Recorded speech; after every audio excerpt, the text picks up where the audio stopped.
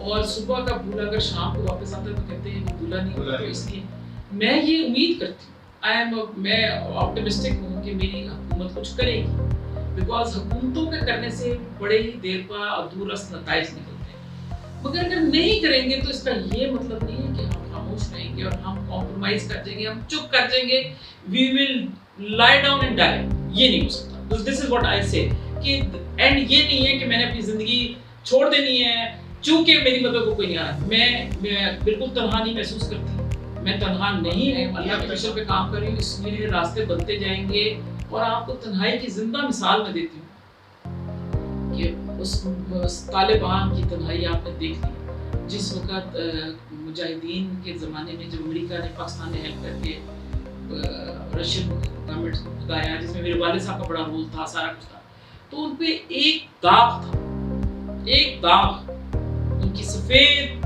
پاکیزہ چادر کے اوپر ایک داغ تھا. اور وہ داغ یہ تھا کہ آپ نے امریکہ کی مدد سے یہ کام کیا, آپ نے پاکستان کی مدد سے کیا, آپ نے یہ کیا, آپ نے وہ کیا. آپ مجھے بتائیں آج طالبان کی سفید چادر پہ تو یہ داغ نہیں ہے, کسی نے ان کی مدد نہیں کی, کوئی ویپنز نہیں ان کو پرووائڈ کیے جو تھے پرانے, انہیں سے کام چلاتے رہے. پاکستان نے ان کے ساتھ تعاون نہیں کیا, امریکہ نے ان کے راستے کاٹے. 26 الائڈ فورسز وہاں اسٹیشن تھیں اور لڑائی کر رہی تھیں. تو پھر کیسے وہ جیتے؟ آج یہ حالت ہے کہ باقاعدہ ڈونلڈ ٹرمپ صاحب کا باقاعدہ پریس ریلیز ایشو ہوتی ہے کہ ملا بردر نے 35 منٹ میرے سے بات کی ہے. I am so grateful to him. یہ باتیں کہاں ہیں کہ جہاں ملا times have changed and why is it happening? اس لیے کہ اللہ تعالیٰ ان کے ساتھ. نہیں تو آپ کیا طالبان کو سپورٹ کرتی ہیں ان کی سوچ کے ساتھ ہیں؟ بالکل, میں 100% ان کے ساتھ اس لیے سپورٹ کرتی ہوں کہ دیکھیں پہلی تو بات ہے ان کی جنگ کی دو بنیادیں. ایک بنیاد یہ ہے کہ ان کا ملک ہے, وہ جیسے رہنا چاہتے ہیں, they don't want an influence, تو ان کا حق ہے. اور دوسرا میری ایک پوائنٹ آف ویو یہ ہے کہ وہ تو اللہ کے نام پہ لڑ رہے ہیں کہ دیکھیں آپ انٹروڈرز آ رہے ہیں, آپ کے ملک میں لوگ انویٹرز آ رہے ہیں, آپ کے ساتھ سازشیں کر رہے ہیں. کبھی انڈیا آ کے وہاں کوئی کیمپس لگا رہا ہے, چیزیں کر رہا ہے, کبھی کوئی کر رہا ہے. ایون پاکستان کا حق نہیں ہے ادھر جا کے اپنا انفلوئنس کرنے کا. میرے والد صاحب کا اس قدر طالبان کے اوپر اور بہت زیادہ محبت کا تعلق تھا, مگر میرے والد صاحب نے بھی کبھی اپنی ول ان پہ نہیں ٹوسی, کیونکہ وہ کہتے تھے کہ یہ آزاد لوگ ہیں, انہوں نے آزاد زندگیاں گزاری ہیں, ان کی آپ ایگو کو ہرٹ کر دیں گے اگر آپ ان کے اوپر فورس کریں گے کوئی چیز. Don't force your will on them. آپ کے پرائم منسٹر بھی ان کو سپورٹ کرتے تھے, بہت سارے بیانات اسٹیٹ مگر بیانات دینے اور چیزیں, مگر دیکھیں آپ یہ دیکھیں کہ جو فتح ساری ہے آج یہ ثابت نہیں کر رہی کہ یہ اللہ تعالیٰ نے ان کو دی ہے, کیونکہ اللہ میرا کوشچن پھر وہی آ گیا وہاں پر کہ آپ کیا سمجھتی ہیں کہ دور حاضر میں قریب کشمیر کا مسئلہ حل ہوتا دیکھتی ہیں آپ؟ میں سمجھتی ہوں کہ 73 سال پیچھے کی ہم بات کرتے ہیں, 72 سمجھ لیں, کیونکہ اب تو 73 سال ختم ہو گیا, تو یہ پورا تو سال ہم اس پروسیس میں رہے کہ ہم سمجھ سکیں کہ where do we have to go. مگر ایٹ دا سیم ٹائم میں یہ سمجھتی ہوں کہ اس سے بیسٹ ٹائم کبھی نہیں ہے, اس سے بیسٹ ٹائم کبھی نہیں آیا, بیکاز آل کشمیری قیادت ایک پیج پر آ گئی کہ ان کو پتہ ہے کہ آج دو قومی نظریہ ٹو نیشن تھیوری ویلیڈیٹ ہو گیا. ان کو یہ بات اب سمجھ آ رہی ہے, کشمیری مقبوضہ کشمیری کو بالکل یہ بات سمجھ آ رہی ہے. وہ جس طریقے سے ہر جگہ پاکستان کے نعرے لگا رہے ہیں, جھنڈے اٹھا رہے ہیں, یہ جو سب کچھ ہو رہا ہے یہ ثابت کرتا ہے کہ ان کو کلیئرٹی آ گئی. And once there is clarity, اور بچہ اور عورت اور جو تحریکیں ہوتی ہیں جن میں بچے اور عورتیں شامل ہوتے ہیں, اس کے بعد ہم نے یہ بھی دیکھا ہے کہ امریکہ میں ایک سیاہ فارم کے ساتھ زیادتی ہوتی ہے تو پوری دنیا جاگ جاتی ہے اور پوری دنیا اس کے اگینسٹ, یعنی کہ اس کو اینڈ اس کا نتیجہ بھی نکلتا ہے. جب یہ کشمیر میں دن سے لے کے رات تک بہت زیادہ خون بہتا ہے, جو پانی کی طرح بہ رہا ہے, وہاں پر دنیا کو نظر نہیں آتا ہے. یہ بڑی اچھی بات آپ نے کی ہے کہ میں ابھی بلکہ ہمارے مختلف گروپس ہیں جس پہ بہت ہم شور بھی آپس میں کرتے رہتے ہیں, ڈسکشنز ہوتی ہیں, تو جتنے لوگ بہت سارے مقبوضہ کشمیر کے اندر بھی دیر از اے بگ ایک تھاٹ ایک فلسفہ ہے ایک سوچ ہے کہ اس کو اسلامک نہیں ایشو بنانے کی ضرورت اور اس کو ہیومن رائٹس وائلیشن دکھائی جائے. مگر I am of the view کہ یہ غلط ہے اس لیے کہ اگر ہیومن رائٹس وائلیشن ہوتی ہیں تو سب سے پہلی بات ہے کہ وہاں کے پنڈتوں کے ساتھ بھی ہوتا ڈوگراس کے ساتھ بھی ہوتا اور بھی وہاں جو لوگ رہ رہے ہیں کرسچنز ہیں بدھسٹ ہیں lot of people are living over there تو جو ان کے ساتھ تو کچھ نہیں ہو رہا صرف آپ باقی مسلمانوں کے ساتھ کر رہے ہیں. اب اس کو سمجھنے کی ضرورت ہے کہ جو ہیومن رائٹس کا ایک ہم نے بینر بنا لیا ہے کہ ہم جی بڑے ہیومن ایکٹیوسٹ ہیں فلانا ہیومن رائٹس کا ہیومن رائٹس والے ہیں میں تو I work for human rights I am for human rights ایک پورا ایک سٹائل ایک پورا ایک کلچر ہے. What are they doing? آپ سوچیں کہ ابھی 16 جولائی کو ایک لسٹ آئی ہے FCO foreign and commonwealth organisation Britain کی. انہوں نے 30 کنٹریز کی لسٹ دی ہے جس میں پاکستان کا بھی نام ہے بہت سارے ملکوں کے نام ہے مگر ایک نام مسنگ ہے گلیئرنگ آپ کو ایگزامپل نظر آتی ہے کہ ایک نام مسنگ ہے دیٹ از ہندوستان. اور کیا ہے اوور 11 لاکھ کشمیری وہاں رہ گئے ان کی اوور 1200 سم تھنگ جو ہے وہ آرگنائزیشنز رجسٹرڈ ہیں lot of them are working for human rights. اس کے بعد وہ مختلف جگہوں پہ جا کے کام بھی کر رہے ہیں والنٹیئر بھی کرتے ہیں بیکاز اسائلم بھی لیے ہیں انہوں نے ان کی مجبوریاں بھی ہیں ان کے یعنی کہ ان کے سسٹم کے اندر وہ they are doing their bit and yet آپ دیکھیں 16 جولائی 2020 کو جو لسٹ آتی ہے اس میں ہندوستان کا نام تھا ہیومن رائٹس وائلیشنز کا. یہ ساری باتیں ثابت کرتی ہیں کہ یہ سب صرف اپنے لیے ہے جہاں اس چیز یہ ایک ایسی کوائن کر دی گئی ہے ٹرمینالوجی کہ ہیومن رائٹس وائلیشنز ہیں کہ جہاں دل چاہتا ہے آپ اس کو تھوپ دیتے ہیں اور جہاں دل چاہتا ہے آپ کی آنکھیں بند ہوتی ہیں بلائنڈ ہو جاتے ہیں. تو یہ ایک ایسی اینک ہے کہ دل چاہتا ہے پہن کے دیکھ لیتے ہیں دل چاہتا ہے فلسطین میں دیکھیں وہاں پر ان کو گلاسز نہیں دیکھتے نظر نہیں آتی. فلسطین میں بھی 72-73 سال ہو گئے وہاں بھی وہ اینک اتار چکے ہیں وہاں انہوں نے بلائنڈ والی اینک پہن لی ہے یہاں بھی یہی کام کرتے ہیں کشمیریوں کو نظر نہیں آتا.